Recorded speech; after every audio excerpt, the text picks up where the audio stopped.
ఈ రాష్ట్ర ప్రభుత్వానికి చీఫ్ సెక్రటరీ గారికి అన్నగారితో పంపిస్తా ఉన్నా. మీరు ఎప్పుడు ఆలోచించినా మేము పూర్తి స్థాయిలో అందజేస్తామని చెప్పి తెలియజేస్తా ఉన్నా. ఇంకంతేకాదు సోదరులారా, నేను గతంలో చెప్పిన ఇవాళ నేను వేస్తున్నటువంటి నామినేషన్ లో ఉన్నటువంటి ఆస్తులు ఏవైతే ఉన్నాయో ఆ ఆస్తులు సరిచూసుకోండి. నేర్చి అన్న పెద్దలు గొప్ప దిలీప్ కుమార్ గారికి, ఎమ్మెల్సీ ఎక్స్ఎమ్మెల్సీ గారికి వేదిక మీద రావాల్సిందిగా కోరుతాను. నేను ఏవైతే ఇప్పటి వరకు చెప్పుకుంటూ చిన్ను ఒక్కటి మిస్ కాకుండా రైట్ టు రీకాల్ మొదటిసారిగా ఈ భారతదేశంలో నా మీద పెట్టుకోబోతా ఉన్నా. అది తీర్మానం చేయబోతున్నటువంటి కార్యక్రమం. ఏ ఒక్కటి ప్రజలకు ఇచ్చిన హామీని విస్మరించడం. సోదరులారా, నేను నామినేషన్ పత్రంలో విప్పినటువంటి ప్రతి ఆస్తి విలువ ప్రతిదీ మీరు పరిశీలించి పెట్టుకోండి. తీర్మానం వలన చనిపోయినప్పుడు ఏముంటే కూడా మీరు పరిశీలించుకునేటువంటి అవకాశం ఉంటుంది. సోదరులారా,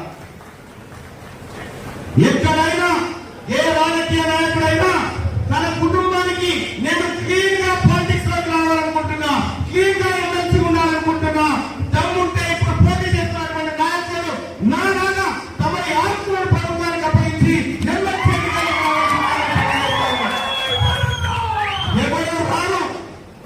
ఎవరు రారు అట్లా. ఎందుకు రావంటే వాళ్ళకు రాజకీయాలంటే దోపిడీలు, కూలీలు, డబ్బు సంపాదించడాలు, అక్రమాలు ఇవన్నీ వాళ్ళకు.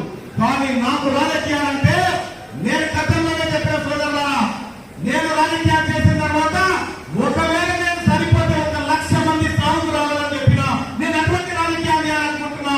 ఈ పేద వర్గాల కోసం రాజకీయాలు చేయాలనుకుంటున్నా. సమూలమైనటువంటి మార్పులు, రాజకీయ మార్పులను మీ ముందుకు తీసుకొస్తానని చెప్పి తెలియజేస్తా ఉన్నా. నేను ఎవరి కోసమో ఎవరికి జవాబు చెప్పడం కోసమో పనిచేయను.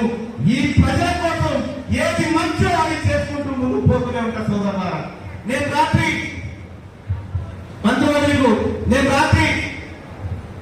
మా మిత్రులు వచ్చి నామినేషన్ కార్యక్రమాలు చూస్తా ఉంటే నేను మా మిస్సెస్ పిలిచి అడిగిన, ఏమన్నా